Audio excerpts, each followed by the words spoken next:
ধামরায়ে হবু পুত্রবধূর নাচের একটা ভিডিও সোশ্যাল মিডিয়ায় ছড়িয়ে পড়ার পর বিয়ে ভেঙে দিয়েছেন পাত্রের বাবা। ওইদিকে পাত্রীর বাবা পাত্রের বাবার কাছে ফোন দিয়ে মামলার হুমকি দেয়। আর পাত্রের বাবা বলছেন, আমাকে ফাঁসিতে ঝুলালেও এরকম যাত্রাপালার মেয়েকে আমার ঘরের পুত্রবধূ করে ওঠাবো না। দরকার হয় বিয়েতে আপনার যত খরচ হয়েছে সবকিছু আমি দিব। বিষয়টা হয়েছে কি, পাত্রী তার শিক্ষা প্রতিষ্ঠানের একটা অনুষ্ঠানে দৃষ্টিকটুভাবে নেচেছিল শত শত যুবকের সামনে। যেভাবে আগে রাজারা নর্তকীদের টাকা দিয়ে নাচাতো ঠিক ওইভাবে। আর এই নাচের ভিডিওটা সোশ্যাল মিডিয়ায় ভাইরাল হয়ে গেছে। পাত্রের এলাকার সবাই দেখছে আর পাত্রের এলাকার সবাই তার বাবাকে দেখাইছে এবং তার বাবা ভিডিওটা দেখার পর তার এই ডিসিশন। বিশ্বাস করেন, পাত্রের বাবাকে সেলুট এইরকম স্ট্রং পার্সোনালিটির জন্য। তবে হ্যাঁ, এই ঘটনাটা থেকে কিন্তু অনেক শিক্ষার বিষয় আছে। বিশেষ করে শিক্ষা প্রতিষ্ঠানগুলো সতর্ক হওয়া উচিত। অধিকাংশ শিক্ষা প্রতিষ্ঠানে ক্লাস পার্টির নাম করে এভাবে নাচ গান করানো হয় শিক্ষা প্রতিষ্ঠানের ছাত্রছাত্রীদেরকে দিয়ে। অনেক জায়গায় তো স্যার ম্যাডাম ছাত্রছাত্রী সবাই একসাথে নাচানাচি করে। তবে হ্যাঁ, শুধুমাত্র শিক্ষা প্রতিষ্ঠান না, পিতামাতাকেও এই ঘটনাটা থেকে সতর্ক হওয়া উচিত। আপনার সন্তান যেখানে পড়াশোনা করে সেখানে কি করে, কোথায় যায়, কার সাথে মেলামেশা করে, শিক্ষা প্রতিষ্ঠান কি আসলে সুশিক্ষা দেয়, সেগুলোর প্রতিনিয়ত খোঁজ খবর পিতামাতাকে নেওয়া উচিত। নাও কাম টু দা পয়েন্ট,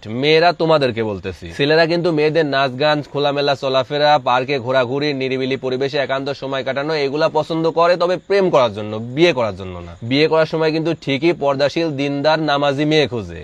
শুধুমাত্র ছেলে না, ছেলের পরিবারও।